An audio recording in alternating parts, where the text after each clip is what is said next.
The best executives combine two essential skills. They think long-term, but they are also able to transform their strategic thinking into short-term execution for them and their teams. Think of Steve Jobs and his dent in the universe long-term view combined with Apple's flawless execution of their plans. But unfortunately, good execution is the exception, not the rule.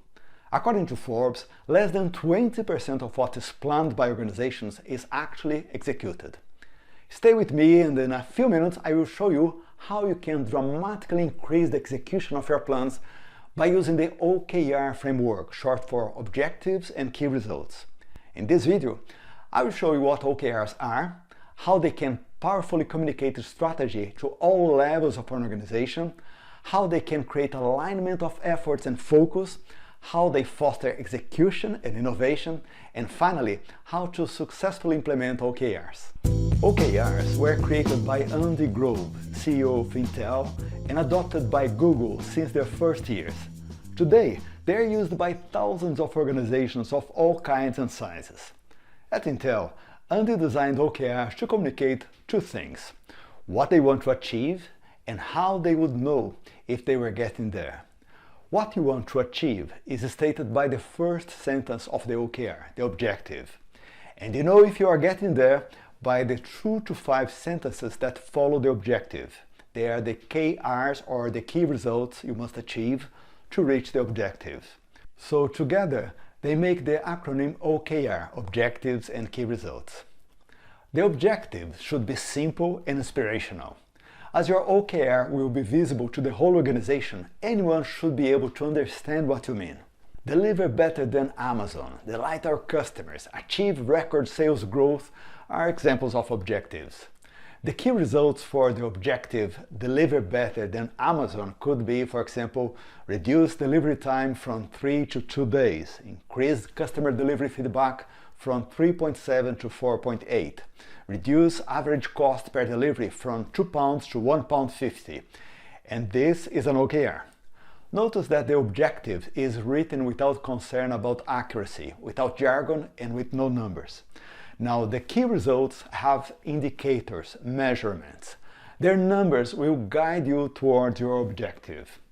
According to Chip and Don Heath in their book Switch, How to Change Things When Change is Hard, to increase the chances of doing something challenging, you should provide your mind with compelling and emotional reasons combined with a clear and logical path to do it. And this is what OKRs do. They bring together an emotional-driven sentence with measurable and logical ones.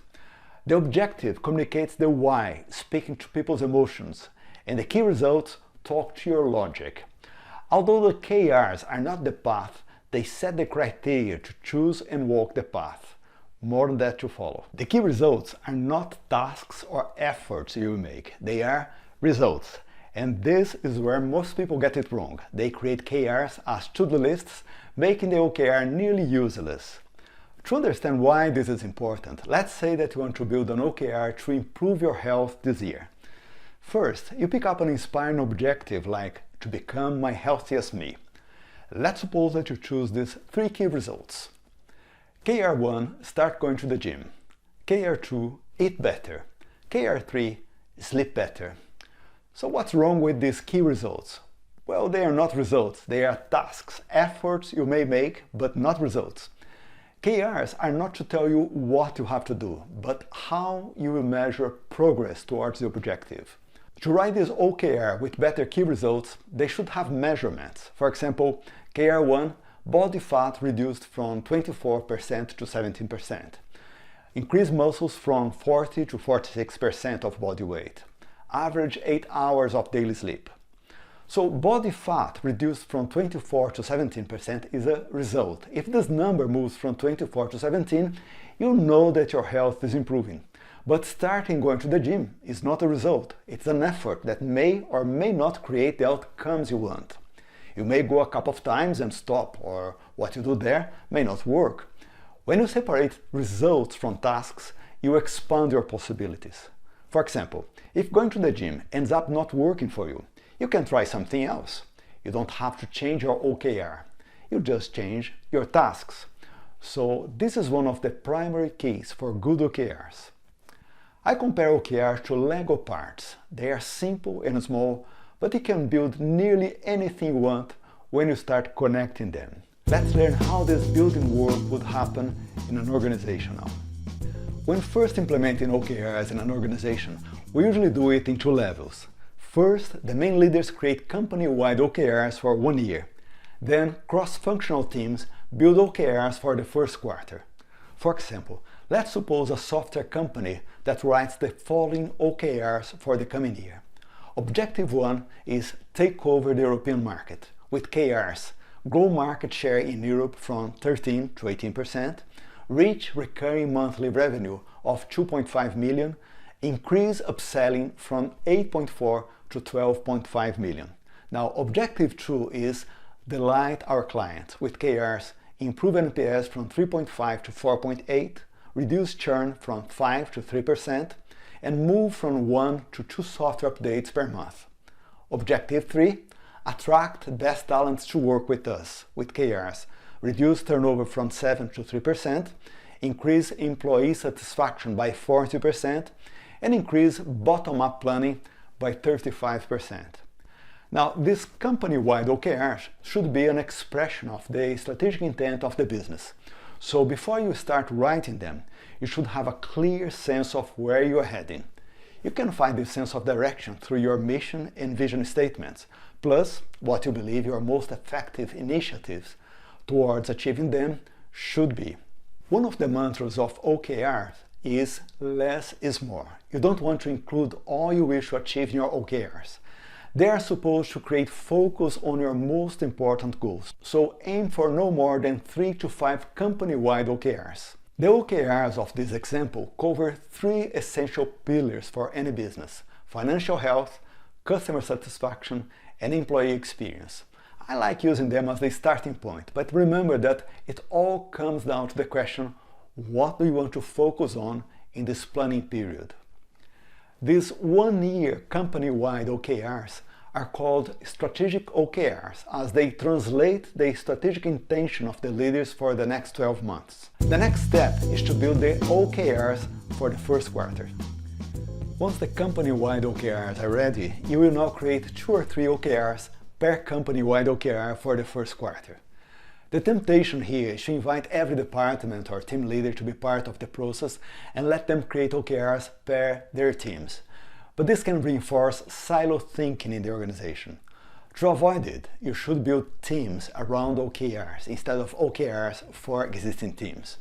So in our example, you would look at the first OKR, the one with the objective take over the European market, and ask, who should be the key players in the company to contribute to this OKR? Suppose then that you invite someone from marketing, someone from sales, and someone from product development.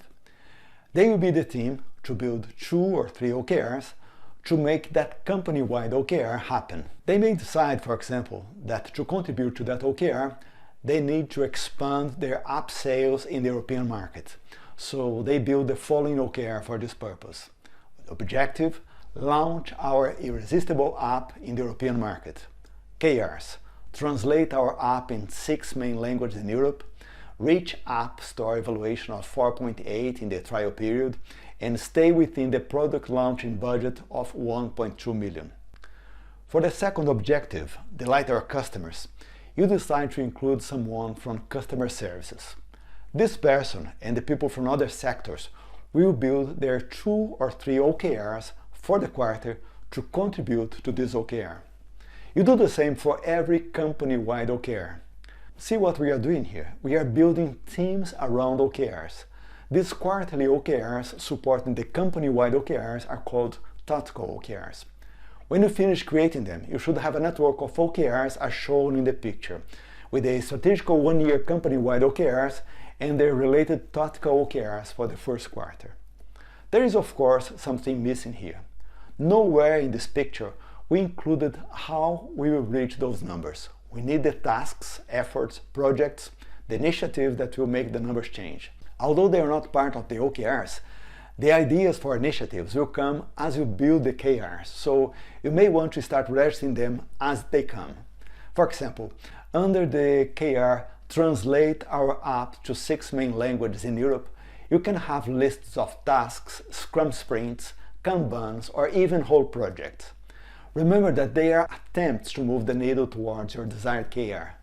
If one doesn't work, you just choose another one without changing the KR or the objective. In summary, your strategic priorities become yearly OKRs for the company, and the company-wide OKRs generate quarterly OKRs for cross-functional teams. Every key result will have an assigned owner who will respond for it and will coordinate the necessary efforts to reach the key result by the end of that period. Before we move on, it's important to note that you foster engagement and innovation when you invite people from different sectors to build the tactical OKRs instead of building the OKRs for them. Engagement because they will have a sense of ownership. It's their baby now. Innovation because the best ideas will probably come from them and their teams and not from the C-suite. Now that you have your set of OKRs ready, the most critical part of the process will start. You will use your OKRs to follow up on your team's progress and priorities week by week. All the work done building your OKRs will be wasted if you don't execute this next step to have short weekly check-in meetings with every team responsible for one or more OKRs or key results. They should last 30 minutes or less, and everyone in charge of KRs should update them before attending the check-in. I've created a framework to make check-in meetings short and effective with my clients. I call them the 3 Ps framework, and the 3 Ps stand for progress, problems, and plans. For example, let's say that Claire is the owner of the KR Reach App Store evaluation of 4.8 in the trial period. In the check-in meeting, when it's Claire's turn to speak, she may say something like, "The app evaluation decreased 0.5% last week. We found a bug that was causing problems for some users. We fixed the bug and the evaluation should start growing again. This week, our focus will be to test the solution further to ensure that the app is stable and fully functional." See that Claire gave a short update on the progress made, problems faced, and how they were sorted, and the plans for the week ahead. She probably spent less than a minute doing it. These short conversations happening every week will ensure that the company's strategic intent, translated by OKRs, is constantly remembered, revised, and acted on. In the last month of the quarter, you should evaluate your OKRs progress, register the lessons learned, and build the OKRs for the next 3 months. You then close the OKRs for that quarter and start again with the new set. Around 50% of OKR implementation attempts fail, and these are the main reasons. The first cause is the lack of C-suite sponsorship. OKRs are simple but not easy to implement. They change the way you plan and the way you follow up your plans. They empower new people to be part of the planning process. They bring new rituals and a new vocabulary to the company. They ask for a specific kind of governance. OKRs require changes, and without C-suite sponsorship, they won't happen. Second, expectations should be aligned. The leaders may believe that OKRs will solve problems that are not within the scope of the framework. OKRs cannot increase your revenue, but they can be the GPS, the ways to help you navigate your plan to get there. But this must be clear from day one. Third, everyone to be involved in creating or using OKRs should receive proper training. The simplicity of OKRs is misleading. It's very easy to write bad OKRs or run messy check-in meetings. You should also pick and train OKR masters who will encourage, support, and follow up the implementation and the use of the framework. Once implemented, OKR should become part of the central conversations of the company. If they are not, the implementation is not working as it should. At Oxford Business Masters, we have been helping organizations of all sizes and kinds to have OKRs working for them. We also offer OKR courses and certifications. If you'd like to know more, please direct message me or send me an email at marcos@marcosbarros.co.uk.